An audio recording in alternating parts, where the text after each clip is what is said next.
Dear students, आज मैं आपके सामने इलेक्ट्रोस्टैटिक यूनिट का इलेक्ट्रिक चार्ज एंड फील्ड पे न्यू वीडियो लेके आया हूँ, जिसमें मैं डिस्कस करूँगा इलेक्ट्रिक फील्ड लाइंस के बारे में। इससे पहले हमने लास्ट वीडियो में देखा था कि इलेक्ट्रिक फील्ड क्या होता है, इंटेंसिटी ऑफ इलेक्ट्रिक फील्ड क्या होता है। आज उसी से आगे एक स्टेप बढ़ रहे हैं जहाँ पे डिस्कस करेंगे इलेक्ट्रिक फील्ड लाइंस, जो बहुत इंपॉर्टेंट है स्टूडेंट्स। इसकी प्रॉपर्टीज़ जब मैं डिस्कस करूँगा, और वो properties examination point of view से 1 मार्क क्वेश्चन के लिए बहुत इंपॉर्टेंट है, और उसमें जो पैटर्न्स होंगे डायग्राम्स के इलेक्ट्रिक फील्ड लाइंस के, वो 2 मार्क्स के पॉइंट ऑफ व्यू से बहुत इंपॉर्टेंट है। तो इलेक्ट्रिक फील्ड लाइंस क्या होती हैं एक्चुअल में स्टूडेंट्स? इलेक्ट्रिक फील्ड लाइंस जो हैं इमेजिनरी लाइंस हैं या कर्व हैं, जिसका कॉन्सेप्ट किसने दिया था? माइकल फैराडे ने दिया था स्टूडेंट्स, माइकल फैराडे ने। तो उन्होंने पिक्टोरियली रिप्रेजेंटेशन बताया था। उन्होंने कैसे पिक्टोरियली रिप्रेजेंटेशन बताया था, मैं आपको दिखाता हूँ। आपको ये एनसीईआरटी में भी डायग्राम दिखेगा। एक चार्ज है, मान लीजिए क्यू चार्ज है, फॉर एग्जांपल एक क्यू चार्ज है, तो उन्होंने पिक्टोरियल रिप्रेजेंटेशन इसको वेक्टर के फॉर्म में दिखाया था, एरो के फॉर्म में दिखाया था, सॉरी एरोस के फॉर्म में दिखाया था। तो एरो इस तरीके से उन्होंने बनाए थे, इस तरीके से वो एरो बनाते जाते थे स्टूडेंट्स। तो हर डायरेक्शन में उन्होंने एरो बनाए थे इस तरीके से। फिर एक एरो यहाँ पे इसी तरह से और छोटा एरो, फिर एक एरो इस तरीके से और छोटा एरो। तो इस तरीके से उनके हर डायरेक्शन में एरो होते थे, ये इस तरीके से स्टूडेंट्स।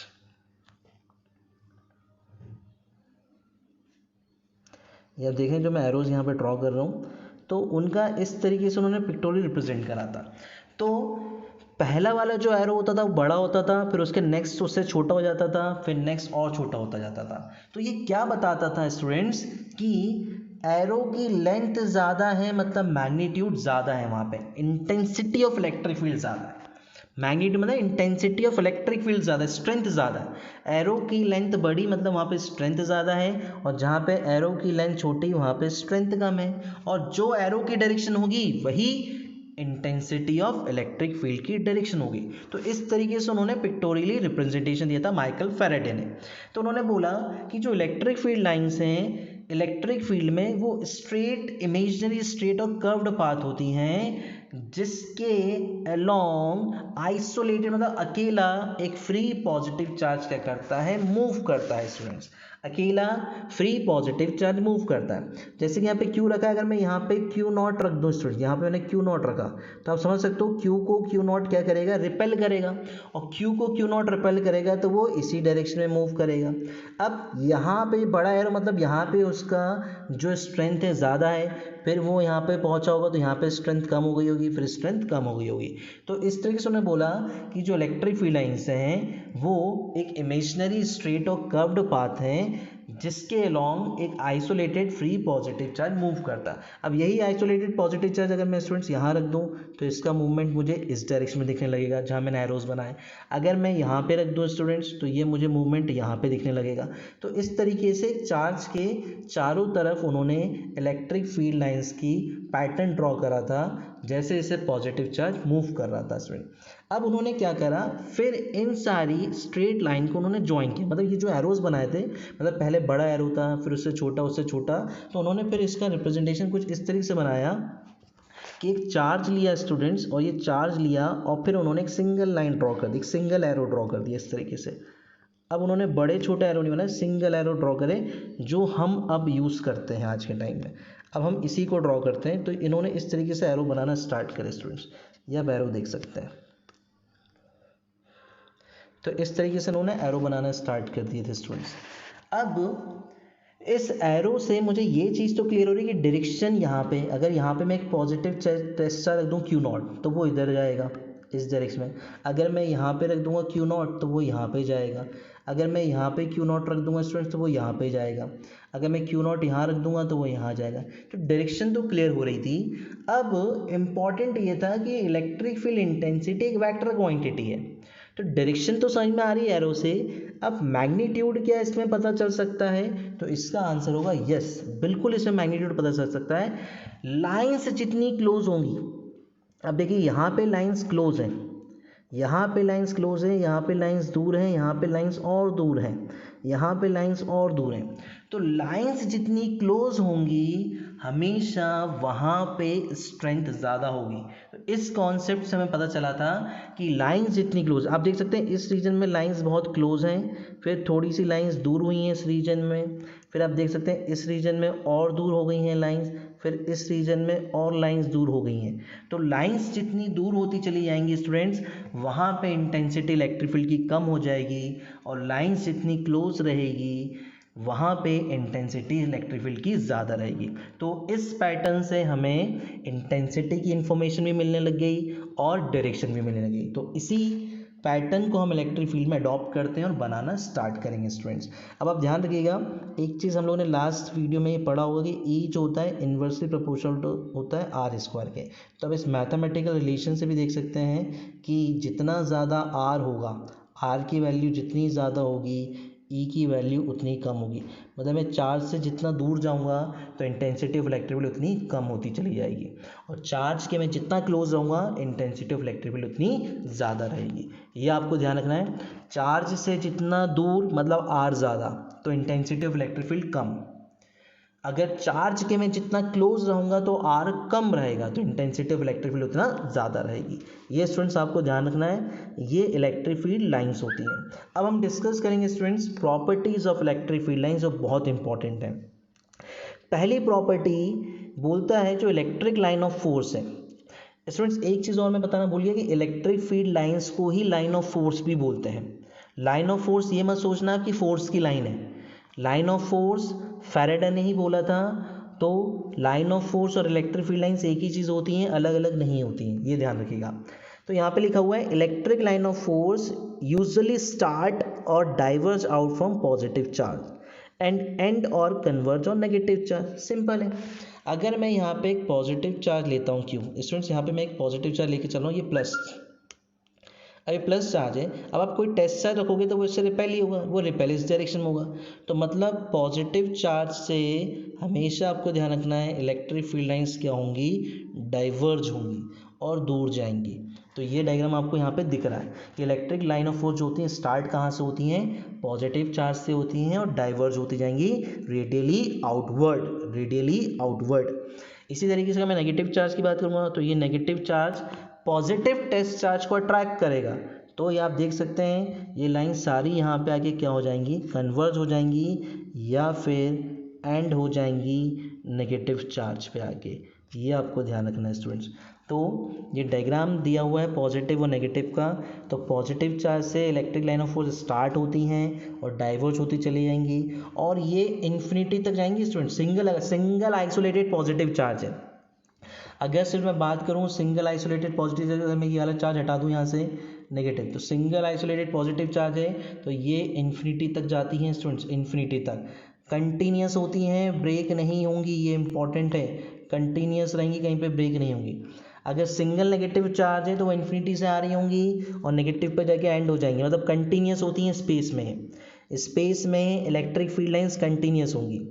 अब बात करते हैं सेकेंड प्रॉपर्टी की। फर्स्ट प्रॉपर्टी में दो डायग्राम्स आपको ध्यान रखना है स्टूडेंट्स, ये पॉजिटिव चार्ज के लिए है और ये नेगेटिव चार्ज के लिए। मतलब electric line of force start कहाँ से होती है, पॉजिटिव चार्ज से, और कहाँ पे टर्मिनेट होंगी, एंड होंगी नेगेटिव चार्ज पे होंगी।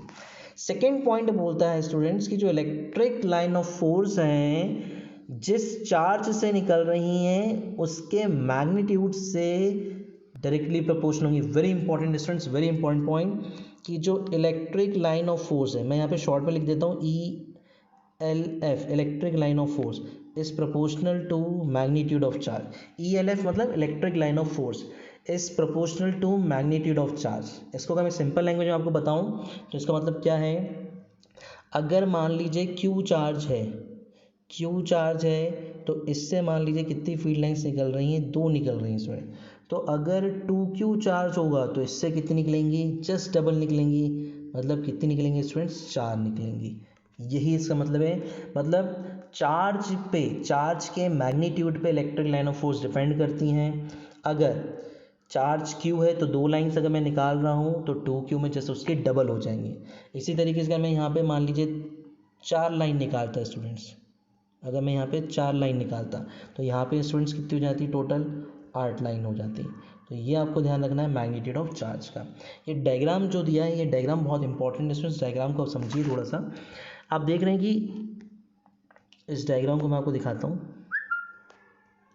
ये डायग्राम देखिए अब आप, इस डायग्राम में आपको दिख रहा होगा एक ए पे चार्ज और एक बी पे चार्ज। अच्छा, आप इसमें ये चीज़ तो क्लियर हो गई होगी आपको कि यहाँ पे फील्ड लाइंस निकलती हुई दिख रही हैं आपको, मतलब ये पॉजिटिव ही होगा, और बी पे आती हुई दिख रही है, मतलब ये नेगेटिव होगा। अब आप देख सकते हैं कि ए से आप देखिए कितनी लाइन्स निकल रही हैं। अगर मैं काउंट करूँ तो 1, ये पहली लाइन हो गई, ये दूसरी, ये तीसरी, ये चौथी, ये फिफ्थ, ये 6th, ये 7th, ये 8, ये 9th है, ये वाली 9 है, ये 10 है, ये 11, 12, 13, 14, 15, 16। तो आप देख रहे हैं क्यू ए से 16 लाइन्स निकल रही हैं। जबकि आप देखिए क्यू बी पे कितनी जा रही हैं, 1, 2, 3, 4, 5, 6, 7, 8, सिर्फ 8 ही जा रही हैं। तो आई थिंक आपको कुछ चीज़ क्लियर हो गई। वी कैन से दैट जो क्यू ए है वो क्या होगा, क्यू बी से बड़ा होगा। और पॉजिटिव से निकल के कहाँ पे टर्मिनेट हो गई हैं, नेगेटिव पे हो गई हैं। तो यहाँ पे यही लिखा हुआ है कि charge A is positive while B is negative and Q A is greater than Q B. तो कई बार डायग्राम इस तरीके से दे देंगे और आपसे पूछते हैं कि रिलेशन बताओ क्यू ए और क्यू बी में कौन है, कौन पॉजिटिव है, कौन नेगेटिव है। तो ये आपसे बनना चाहिए स्टूडेंट्स। आई थिंक आपको ये कॉन्सेप्ट क्लियर हो गया होगा स्टूडेंट्स। अब हम लोग मूव करेंगे स्टूडेंट्स इसकी नेक्स्ट प्रॉपर्टी पे। नेक्स्ट प्रॉपर्टी आप देख रहे हैं, थर्ड प्रॉपर्टी जो दी हुई है, that is line of force. Line of force मतलब electric field lines never cross each other, because if they cross then intensity at that point will have two direction which is not possible।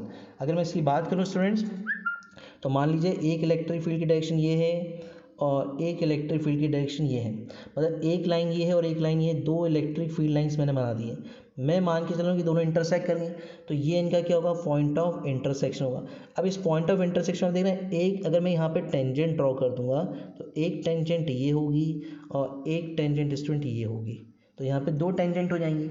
तो एक point पे रह के क्या कोई चीज़ दो जगह जा सकती है, एक ही डायरेक्शन, एक ही टाइम पे दो जगह जाना पॉसिबल नहीं है।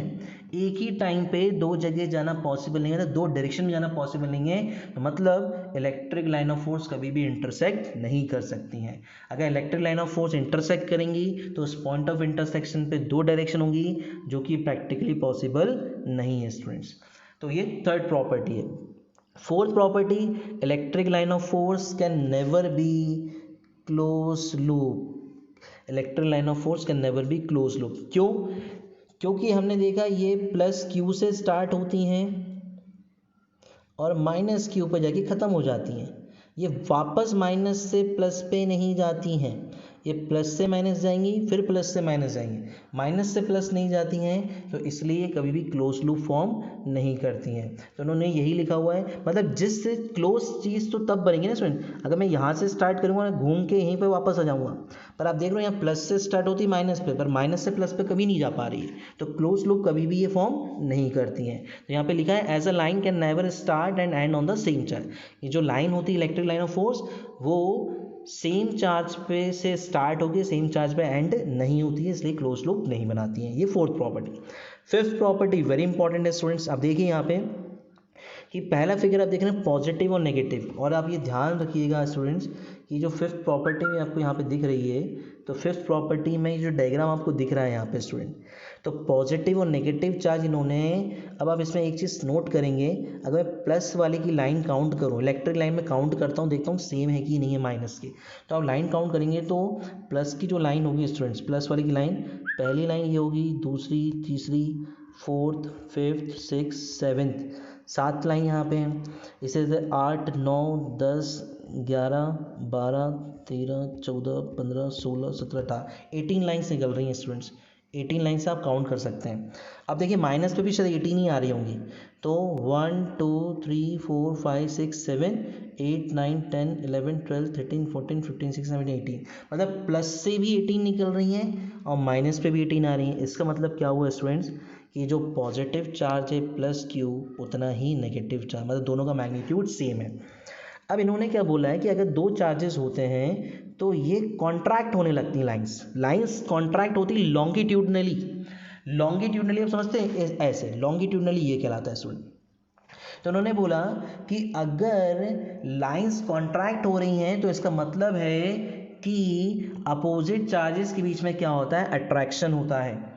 अब आप समझ सकते हैं कॉन्ट्रैक्ट मतलब क्या होता है कि आप देख रहे हैं कि अगर मैं ये मान लो ये सिंपल एक स्ट्रिंग है, अब इस स्ट्रिंग को मैं दोनों एंड से दबाऊंगा तो ये थोड़ा सा ऐसी होंगी, मैं और दबाऊंगा तो ये थोड़ा सा ऐसी हो जाएंगी, मैं और दबाऊंगा तो ये इस टाइप से हो जाएंगी। आप ये चीज़ समझ पा रहे हो कि अगर मैं दो चार्जेस को मान लो आप अपने दो हाथ रखो, उस दो हाथ के बीच में आप ऐसी कोई फ्लेक्सिबल चीज़ रख लो, तो आप जब उसको प्रेस करो, जैसे स्प्रिंग ही रख सकते हैं आप, अब जब अपने आप दोनों हाथ को आप पास लेके आओगे तो आपको उसका मूवमेंट कुछ इस तरीके से, पहले वो इस तरीके से हुई, फिर आप देखो वो कुछ इस तरीके से मूवमेंट होगा, उसका इस तरीके से मूवमेंट होगा। तो हमने क्या बोला कि जब भी दो अपोजिट चार्जेस होंगे, जब भी दो अपोजिट चार्जेस होंगे तो वो कॉन्ट्रैक्ट होगी, जैसे स्प्रिंग कॉन्ट्रैक्ट होती है, जब हम उसको खींच लेते हैं तो वो पास आना चाहती है, तो उसी तरीके से इलेक्ट्रिक लाइन ऑफ फोर्स भी क्या होती हैं, अपोजिट चार्जेस के लॉन्गिट्यूडनली कॉन्ट्रैक्ट होती हैं, जिससे ये प्रूव होता है कि अपोजिट चार्जेस एक दूसरे को अट्रैक्ट कर रहे हैं।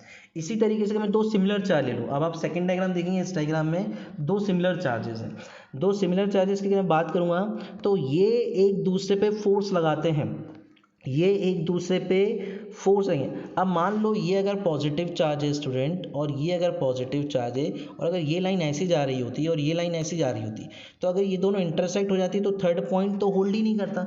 जो हमने यहाँ पे थर्ड पॉइंट पढ़ा था अभी, यहाँ पे मैंने आपको थर्ड पॉइंट बताया हुआ स्टूडेंट्स, यहाँ पे आप देख सकते हैं थर्ड पॉइंट में इंटरसेक्ट नहीं करती हैं।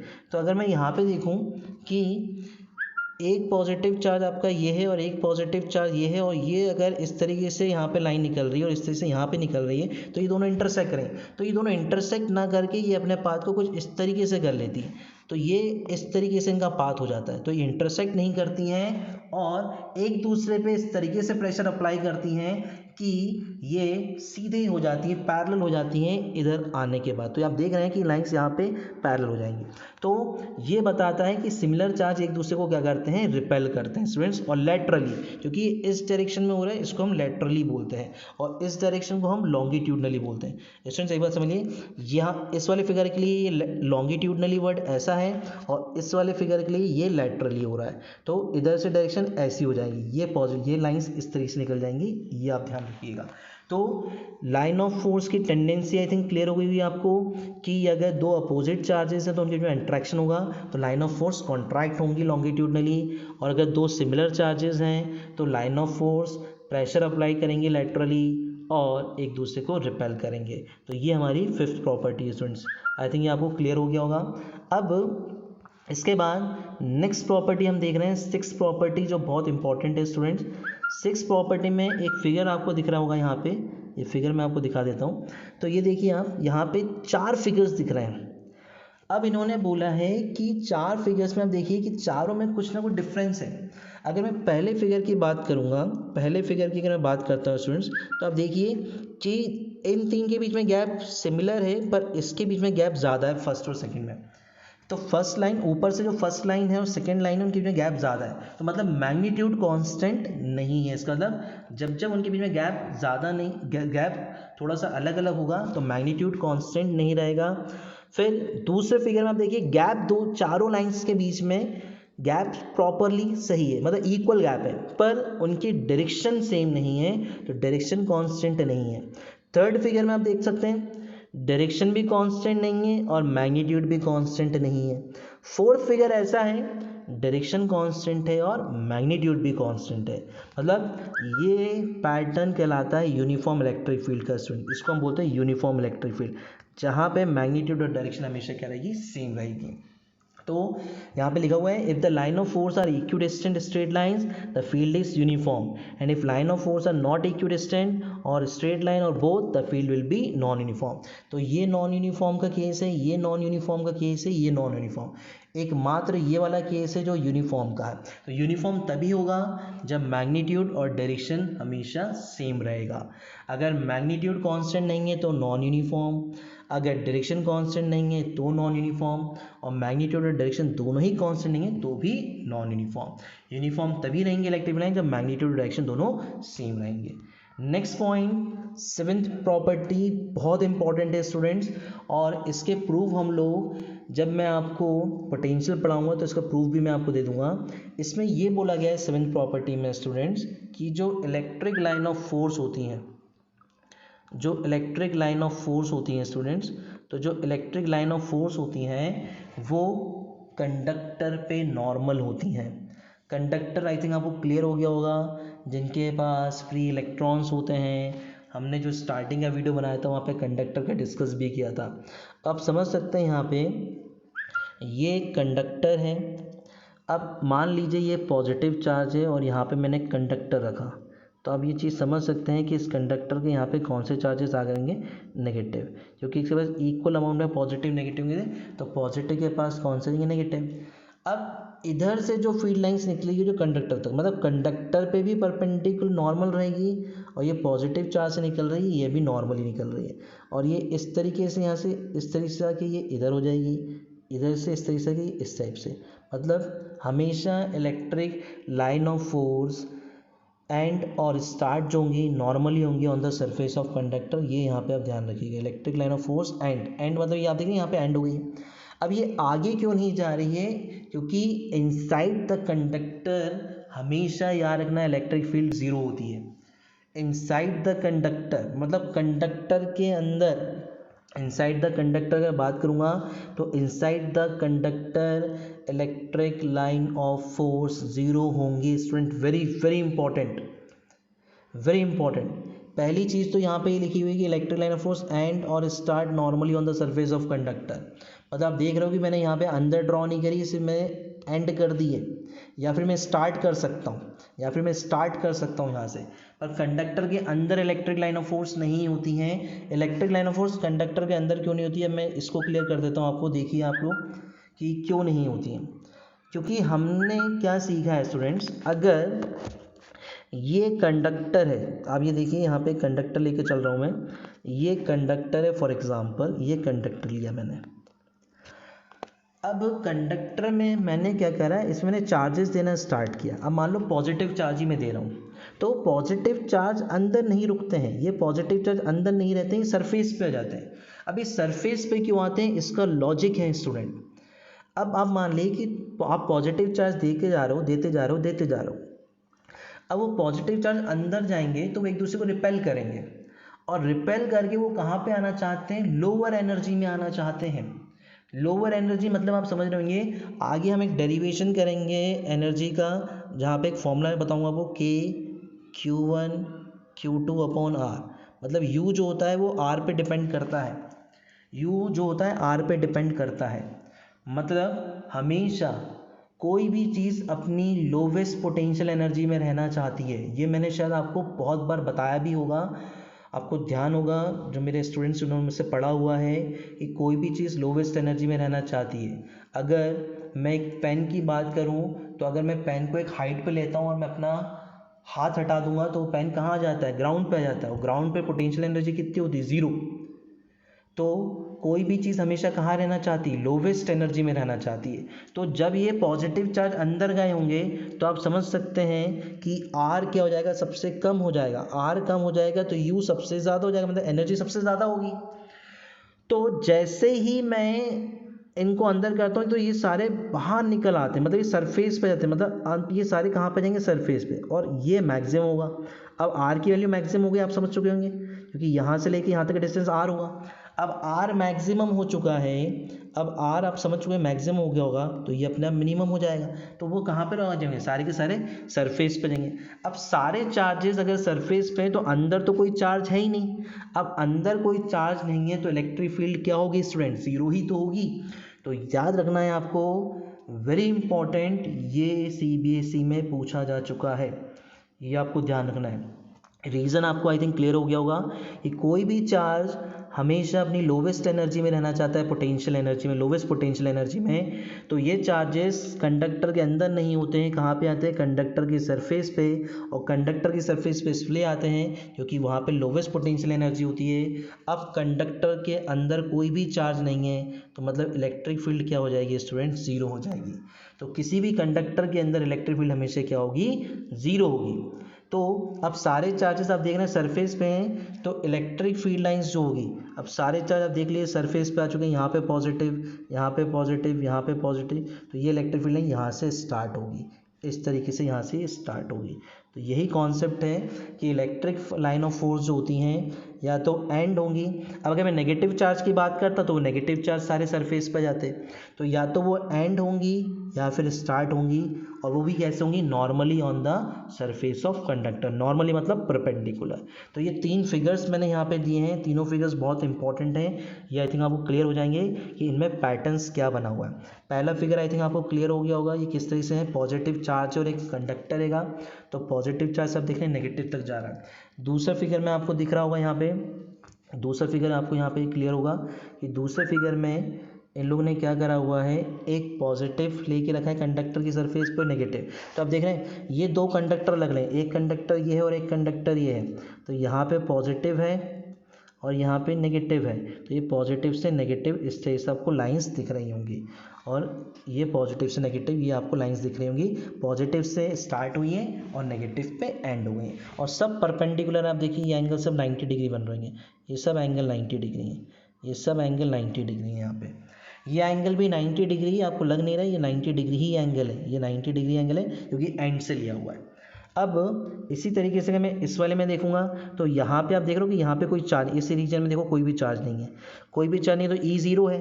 अब ई ज़ीरो है तो बचा पॉजिटिव यहाँ, तो ये पॉजिटिव से देख रहे हैं कि ये रेडियली आउटवर्ड चली गई ये सारी, ये पॉजिटिव है तो ये बाहर चली गई सारी की सारी, ये इस टाइप से सब परपेंडिकुलर ऐसे बाहर चली गई।